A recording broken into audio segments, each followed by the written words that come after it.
எதிர்நீச்சல் seal நடிகைக்கு நடந்த சோகம், அதிர்ச்சியில் குடும்பத்தினர்கள். இவங்க யாருமே இதை எதிர்பார்க்கவே இல்லை. எதிர்பார்க்காத இந்த நேரத்தில் இவங்களுக்கு இப்படி ஒரு மோசமான நிலைமை ஏற்பட்டிருக்கு. சன் டிவியில் ஒளிபரப்பாகக்கூடிய எத்தனையோ சீரியலில் மக்களுக்கு மிகவும் பிடித்த ஒரு சீரியல் அப்படின்னா கண்டிப்பாக அது எதிர்நீச்சல் சீரியல் தான். இந்த சீரியல் மக்களுக்கு பிடித்ததுக்கான காரணமே சமூகத்தில் பல இடங்களில் ஆண்கள் பண்ணக்கூடிய அநீதிகளை பெண்கள் எப்படி கையாளுறாங்க, பெண்கள் அதை தாண்டி எப்படி வராங்க அப்படிங்கிறத ரொம்ப அழகாக எடுத்து காட்டிகிட்டு இருக்காரு இந்த சீரியலுடைய இயக்குனர். அது மட்டும் இல்லாமல் இந்த சீரியல் இந்த அளவுக்கு மக்களுக்கு பிடிச்சதுக்கு காரணமே இந்த சீரியலில் நடிக்கக்கூடிய நடிகர் நடிகைகள் தான். இந்த சீரியலில் வரக்கூடிய கதாபாத்திரங்களை ரொம்ப அழகாக வடிவமைச்சிருக்காரு சீரியலுடைய இயக்குனர். அதுலேயும் ஒவ்வொரு கதாபாத்திரத்துக்கும் எந்த நடிகர் நடிகைகள் நடித்தா கரெக்டாக பொருந்துவாங்க அப்படின்னு ரொம்ப அழகாக பார்த்து செதுக்கியிருக்காரு. அதில் மிக முக்கியமான ஒரு கதாபாத்திரம் அப்படின்னா ரேணுகா அப்படிங்கிற கதாபாத்திரம். இந்த கதாபாத்திரத்தில் விஜே பிரியதர்ஷினி நடிச்சிட்ருக்காங்க. இவங்க நம்ம காஃபி வித் டிடி அப்படிங்கிற ஷோவில் பிரபலமான திவ்யதர்ஷினியுடைய அக்கா. இவங்களும் இதுக்கு முன்னாடி நியூஸ் சேனலில் ஒர்க் பண்ணியிருக்காங்க, விஜேவாக இருந்திருக்காங்க.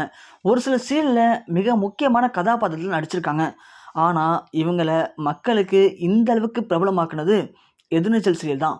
இப்போது எங்கே போனாலுமே எல்லாருமே இவங்கள ரேணுகா அப்படிங்கிற கதாபாத்திரமாக தான் பார்க்குறாங்களாம்.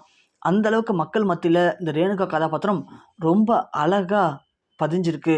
இப்படியாப்பட்ட ரேணுகா கதாபாத்திரம் சீரியலில் எந்த அளவுக்கு ஒரு போல்டான பொண்ணாக மாறிட்டுருக்காங்களோ அதே மாதிரி தன்னுடைய குடும்பத்துலேயும் அப்படி தான் இருக்காங்களாம். ஸோ குடும்பத்தினர்களே பார்த்து கொஞ்சம் வியந்து போகிறாங்களாம். என்னம்மா, ஆரம்பத்தில் இருந்ததுக்கும் இப்போ இருக்கிறதுக்கும் நிறைய வித்தியாசம் இருக்கே அப்படின்னு அந்தளவுக்கு ரேணுகாவாகவே பிரியதர்ஷினி வாழவும் ஆரம்பிச்சிருக்காங்க. அது மட்டும் இல்லாமல் ஷூட்டிங் ஸ்பாட்டில் எப்போதுமே வீக்லி ஒன்ஸ் ஷூட்டிங் போகிற எல்லாரும் ஷூட்டிங்கை முடிச்சுட்டு அதன் பிறகு எல்லாரும் பக்கத்தில் இருக்க ஹோட்டல் போயிட்டு அங்கே எல்லாருமே சின்ன பார்ட்டி பண்ணிட்டு தான் வீட்டுக்கு போகலாம். அதே மாதிரி பிரியதர்ஷினி அடிக்கடி வெளியில் போகிறது வரதுன்னு இருந்திருக்காங்க. அதுலேயும் அதே செட்டில் ஒர்க் பண்ணுற ஒருத்தவங்க கூட நெருங்கி பழகவும் ஆரம்பிச்சிருக்காங்க. இது பிரியதர்ஷினியுடைய குடும்பத்துக்கு தெரிய வந்திருக்கு. சொல்லப்போனால் பிரியதர்ஷினி மாமியாருக்கு தெரிய வந்தவும் அவங்களுடைய மாமியார் கூப்பிட்டு பிரியதர்ஷினியை கண்டிச்சிருக்காங்க. இது மாதிரி ஷூட்டிங் போகிறது ஓகே, ஒரு பிரச்சனை இல்லை, போனோமா வீட்டுக்கு வந்தோமான்னு இருக்கணும், அதை விட்டுட்டு கண்டவங்கள்ட்ட பேசிகிட்டு இருக்கலாம் சுத்தமாக பிடிக்காது, அப்படி நீ பண்ணனா உன்னை இதுக்கப்புறம் வெளியிலேயே அனுப்ப மாட்டேன் அப்படின்னு பயங்கரமாக கண்டிச்சிருக்காங்க. பிரியதர்ஷினிக்கு அது பயங்கர ஒரு மன உளைச்சல் ஏற்படுத்தியிருக்கு. தனது கணவர்கிட்டையும் இதை பற்றி பேசியிருக்காங்க. அவருடைய கணவரும் அதே தான் சொல்லியிருக்காரு. அதை கேட்டதும் பிரியதர்ஷினியால் தாங்கிக்கவே முடியல. நான் இப்போது என்ன தவறு பண்ணிட்டேன் அப்படின்னா, நீங்கள் சொல்கிற மாதிரி தான் நான் வாழணுமா? அப்போது அந்த சீரியலில் இருக்கக்கூடிய ஆண்களுக்கும் அந்த குடும்பத்தினருக்கும் உங்களுக்கும் என்ன வித்தியாசம் இருக்குது? நீங்களும் எல்லாரும் ஒரே மாதிரி தானே இருக்கீங்க. உங்களுடைய பார்வைக்கு எது சரியோ அது சரி, உங்களுடைய பார்வைக்கு தவறுனா அது தவறா? அப்படின்னா நான் எப்படி வாழ முடியும் அப்படின்னு பிரியதர்ஷினி பயங்கரமாக ஃபீல் பண்ணி அழுதுருக்காங்க. ஏன்னா பிரியதர்ஷினியால் ஏற்றுக்கவே முடியல. இது வரைக்கும் இந்த மாதிரி எந்த ஒரு கட்டாயமும் படுத்தாத தன்னுடைய கணவர் முதல் முறையாக நீ இப்படி தான் இருக்கணும், இதெல்லாம் பண்ணக்கூடாது அப்படின்னு அவங்களுடைய அம்மா பேச்சை கேட்டு தன்னை இப்படி ஒரு கஷ்டப்படுத்துறாரு அப்படின்னு பிரியதர்ஷினி பயங்கரமாக மனசில் வந்திருக்காங்க. அதன் பிறகு மீண்டும் ஷூட்டிங் ஸ்பாட்டுக்கும் வந்திருக்காங்க. ஷூட்டிங் ஸ்பாட்டில் சேம் அதே மாதிரியான கதைக்களம் தான். இதெல்லாம் பார்த்து டோட்டலாக மனசுடைஞ்சு போன பிரியதர்ஷினிக்கு சுத்தமாக எதையுமே பண்ண முடியல. அதே சிந்தனையோடைய தனது காரை எடுத்துக்கிட்டு வீட்டுக்கும் கிளம்பி வந்திருக்காங்க.